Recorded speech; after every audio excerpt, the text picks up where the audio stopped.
আমি তো বলছি স্যারে বলেছে উদ্বোধন করেছে আপনি আপনি ঠিক শুরু আছে। করেন। বিসমিল্লাহির রহমানির রহিম। কুমিল্লা বিভাগে আয়োজিত আজকের এই কর্মশালায় অনুষ্ঠানের সম্মানিত সভাপতি, মঞ্চে উপস্থিত মঞ্চে উপস্থিত সম্মানিত স্থায়ী কমিটির সদস্য সহ নেতৃবৃন্দ এবং আমার সামনে উপস্থিত কুমিল্লা বিভাগের বিএনপি সহ অঙ্গ এবং সহযোগী সংগঠনের সকল নেতৃবৃন্দ, আসসালামু আলাইকুম। আমি প্রথমেই আপনাদের সকলকে ধন্যবাদ জানাচ্ছি যে আজকে সকাল থেকে আপনারা এই কর্মশালায় পার্টিসিপেট করেছেন, অংশগ্রহণ করেছেন এবং আমরা যে 31 দফা যেটি দিয়েছি এটির কম বেশি বিস্তারিত বিষয়গুলো নিয়ে আপনারা আলোচনা করেছেন প্রত্যেকটি দফার। আজকে প্রায় 650 মতন মানুষ এখানে উপস্থিত আছেন, আপনারা অংশগ্রহণ করেছেন। প্রিয় সহকর্মীবৃন্দ, এই যে 31 দফা, এই 31 দফাটি কি? 31 দফাটি হচ্ছে বাংলাদেশ এবং বাংলাদেশের মানুষের জন্য আমরা কি করতে চাই, বিএনপির অবস্থান থেকে বিএনপি সরকার গঠনে সক্ষম হলে আমরা আগামী দিনে ইনশাল্লাহ কি করতে চাই সেই বিষয়গুলোর একটি বর্ণনা আছে এখানে। এবং এখানে একটি উল্লেখযোগ্য বিষয় হচ্ছে, আমরা এর ভিতরে গত কয়েক মাসে 2-3 মাসে আমরা দেখেছি যে বিভিন্ন সমাজের বিভিন্ন ব্যক্তি বা সংগঠন অনেকেই আহ, বিভিন্ন সংস্কারের কথা বলেছেন। বিএনপি কিন্তু এই সংস্কারের কথা, অর্থাৎ রাষ্ট্রের বিভিন্ন প্রয়োজনের পুনর্গঠনে সংস্কার, ক্ষেত্র বিশেষে সংস্কার প্রয়োজন, এই কথাটি কিন্তু বিএনপি বলেছিল প্রায় 2 বছর আগে। আপনারা সকলেই কম বেশি ওয়াকিফল আছেন। যখন আমরা জানতাম স্বৈরাচার বিদায় হবে, হয়তো এক্সাক্ট টাইমটা আমাদের কাছে পরিষ্কার ছিল না, কিন্তু আমরা জানতাম স্বৈরাচার বিদায় হবে, বিশ্বাস আমাদের ছিল। 2 বছর আগে তখনও স্বৈরাচার এই দেশে আছে। স্বৈরাচারী কায়দায়, এই যে আজকে যে পলাতক স্বৈরাচারী কায়দায় সে দেশের মানুষকে কষ্ট দিচ্ছে। সেই সময় আমরা দিয়েছিলাম। আমরা দেখছি অনেকে খুব রিসেন্টলি কথা বলছে কেন আমরা সেই সময় দিয়েছিলাম।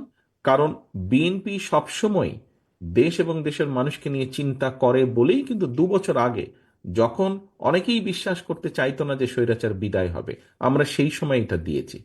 পরবর্তীতে তখন আমরা প্রথমে দিয়েছিলাম 27 দফা, পরবর্তীতে এটা 31 দফা হয়েছে। কারণ আমাদের সাথে যে সকল দল, গণতান্ত্রিক দল স্বৈরাচার আন্দোলনে ভূমিকা পালন করেছেন তাদেরও কিছু কিছু মতামত ছিল, সেই মতামতগুলোকে আমরা এটার মধ্যে ইনক্লুড করেছি পরবর্তীতে, এবং পরবর্তীতে সেটি 31 দফা হয়েছে।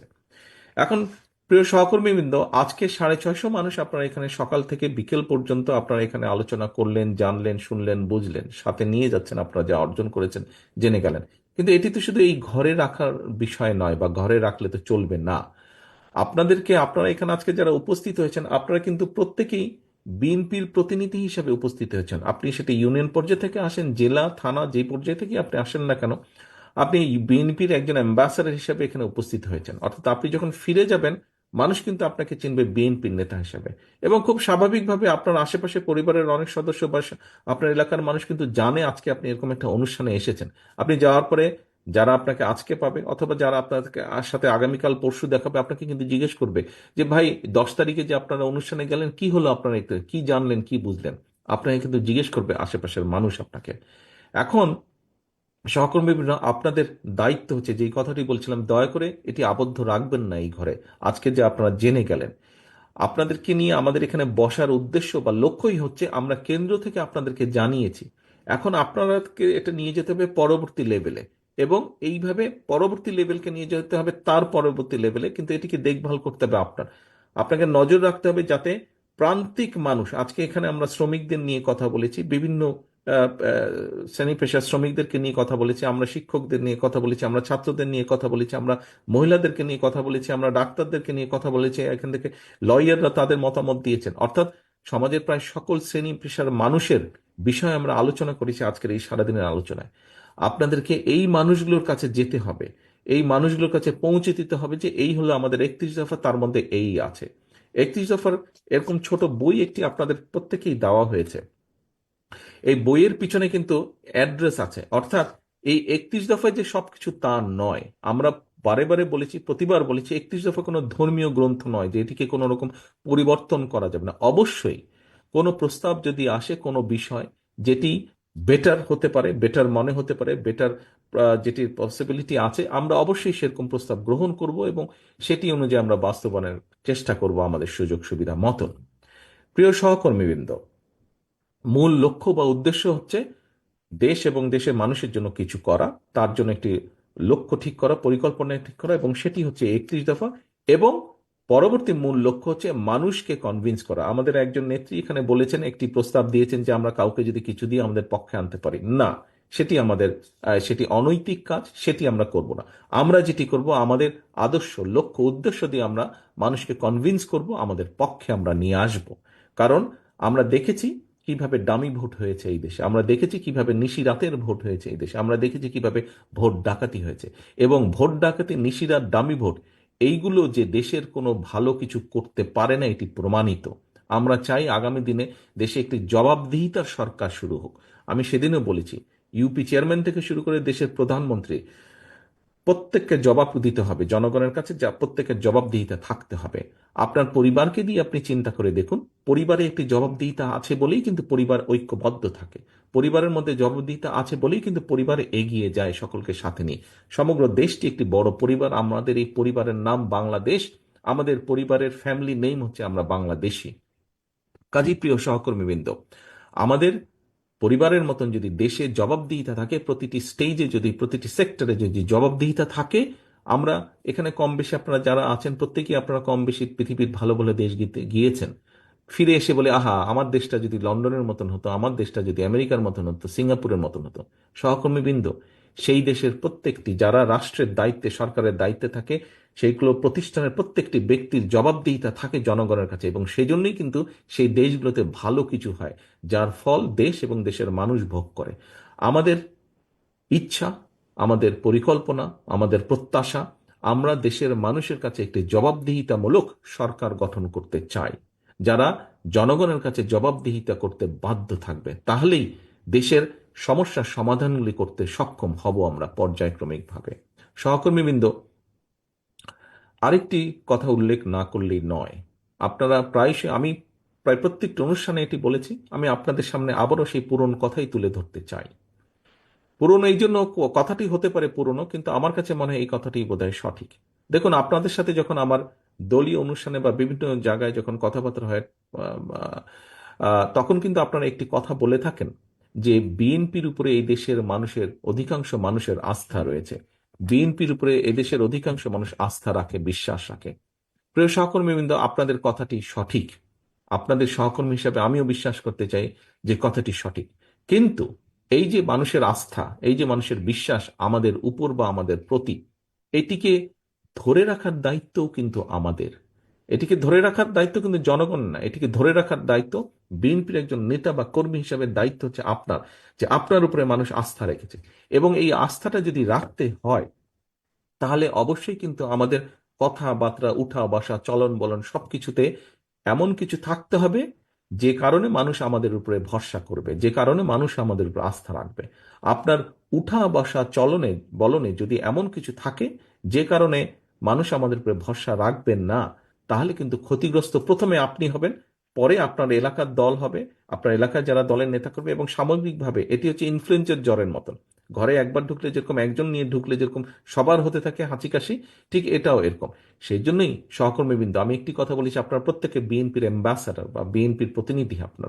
আপনাদের আপনাদেরকে দেখে মানুষ বুঝবে বিএনপি কি। কাজেই দয়া করে নিজেদের সকলকে পরিবর্তন করুন, মানুষের প্রত্যাশা অনুযায়ী উঠা বসা, কথাবার্তা, চলাফেরা দয়া করে করুন। কারণ এই যে মানুষের প্রত্যাশা, এটিকে ধরে রাখতে হবে। আপনি, আমি, আমাদের সকলকে ঐকান্তিক প্রচেষ্টার মাধ্যমে এটিকে ধরে রাখতে হবে। আজকে আমরা যেরকম 31 দফা নিয়ে আলোচনা করেছি, আজকে আমরা যেরকম 31 দফা পৌঁছে দেব, আজকে যেরকম আমরা সরকার গঠনের সুযোগ পেলে 31 দফা বাস্তবায়নের সর্বোচ্চ চেষ্টা করব, ঠিক একইভাবে আমাদেরকে চেষ্টা করতে হবে আমাদের স্ব স্ব অবস্থান থেকে। আপনি, আমি, আমরা কি হয়তো মনে করতে পারি যে আচ্ছা আমি একা এরকম কিছু করলে কি হবে। দেখুন, ওই যে বললাম ইনফ্লুয়েঞ্জার, আপনি যদি একা করেন আপনাকে থেকে আরেকজন করবে, কিন্তু আপনি যদি সঠিক থাকেন, আপনি যদি দৃঢ় থাকেন, তাহলে আপনি আরেকজনকে, আপনার আরেক সহকর্মীকে আপনি শাসন করতে সক্ষম হবেন, তাকে আপনি গাইড করতে সক্ষম হবেন, তাকে আপনি সতর্ক করতে সক্ষম হবেন।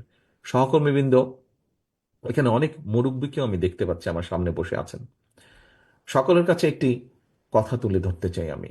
আমাদের বহু নেতা কর্মী, বহু সহকর্মী বিগত 15 বছরে গুম হয়েছে, খুন হয়েছে, অত্যাচারিত হয়েছে, নির্যাতিত হয়েছে, পঙ্গু হয়েছে অনেকে, বাড়িঘর ধ্বংস হয়ে গেছে অনেকের।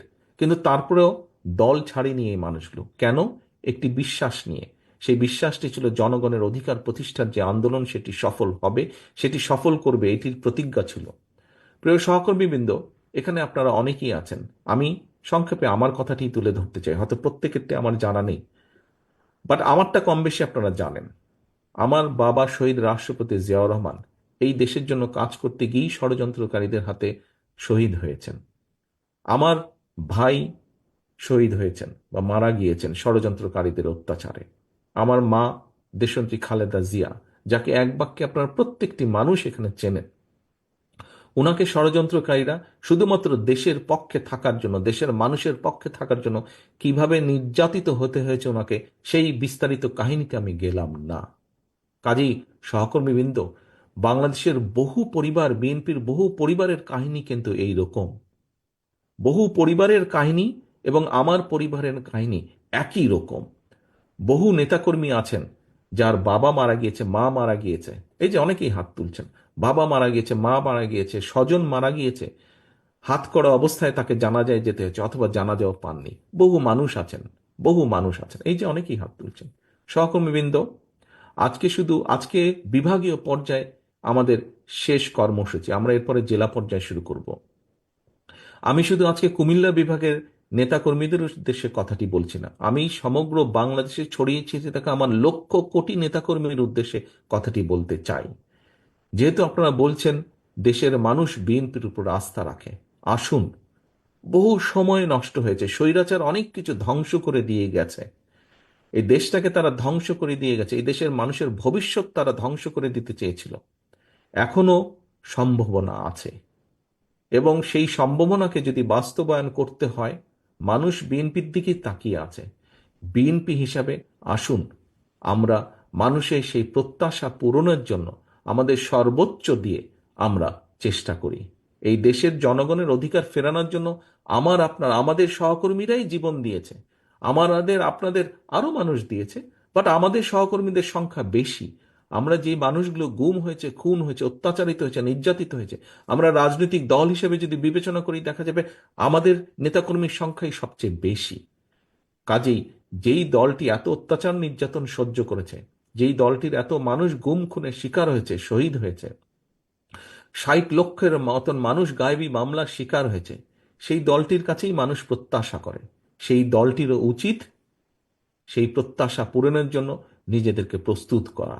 শুধু নিজের কথা ভাবলে হবে না, আসুন আমরা দেশ এবং মানুষের কথা ভাবি। আসুন জীবনে বেঁচে থাকার জন্য যতটুকু আপনার প্রয়োজন আমরা ততটুকু করি, বাকি সময়টুকু আসুন আমরা মানুষ এবং দেশের জন্য ব্যয় করি। তাহলে আপনি মানুষের মধ্যে চিরস্মরণীয় হয়ে থাকবেন। প্রিয় সহকর্মীবৃন্দ, আসুন আজকে আমাদের প্রত্যাশা হোক, আমাদের শপথ হোক, আমাদের প্রতিজ্ঞা হোক, জীবনের বাকি দিনগুলো আমরা চেষ্টা করব এই দেশের জন্য, দেশের মানুষের জন্য ভালো কিছু করার, ভালো কিছু করে চলে যাবার। সকলকে আন্তরিকভাবে ধন্যবাদ। সকলে সুস্থ থাকবেন, ভালো থাকবেন। আল্লাহ হাফেজ। বাংলাদেশ জিন্দাবাদ। বাংলাদেশ জাতীয়তাবাদী দল জিন্দাবাদ। ধন্যবাদ মাননীয় ভারপ্রাপ্ত চেয়ারম্যান, আজকে আপনার বক্তব্যের